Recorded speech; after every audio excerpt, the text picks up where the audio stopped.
മിസ്സേ നമുക്ക് നമ്മുടെ PSC പരീക്ഷയിൽ ജാലിയൻ വാലാബാഗുമായി ബന്ധപ്പെട്ട് കുറച്ച് ചോദ്യങ്ങൾ വരാറുണ്ട്. അപ്പോൾ നമുക്ക് കുറച്ച് ചോദ്യങ്ങൾ അതുമായി ബന്ധപ്പെട്ട് ഇന്ന് നോക്കിയാലോ? എങ്കിൽ ഞാൻ ചോദ്യങ്ങൾ ചോദിക്കാം.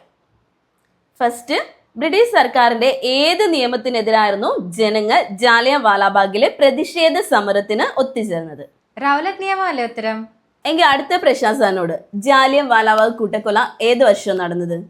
അത് 1919 ഏപ്രിൽ 13, അതായത് 1919 ഏപ്രിൽ 13. എങ്കിൽ അടുത്ത ചോദ്യം, റൗലറ്റ് വിരുദ്ധ സമരവുമായി ബന്ധപ്പെട്ട് നടന്ന ദാരുണ സംഭവം? ഇതിന്റെ ആൻസർ ജാലിയൻ വാലാബാഗ് കൂട്ടക്കൊലയല്ലേ? എങ്കിൽ അടുത്ത question, Gandhiji Kaiser E Hind ബഹുമതി ബ്രിട്ടീഷ് ഗവൺമെന്റിന് തിരിച്ചു നൽകിയത് ഏത് സംഭവത്തിൽ പ്രതിഷേധിച്ചാണ്? അത് ജാലിയൻ വാലാബാഗ് കൂട്ടക്കൊല പ്രതിഷേധിച്ചിട്ടല്ലേ? എങ്കിൽ അടുത്ത ക്വസ്റ്റ്യൻ, ജാലിയൻ വാലാബാഗ് കൂട്ടക്കൊലയെ കുറിച്ച് അന്വേഷിക്കാൻ നിയമിച്ച കമ്മീഷൻ? അത് ഹണ്ടർ കമ്മീഷൻ അല്ലേ?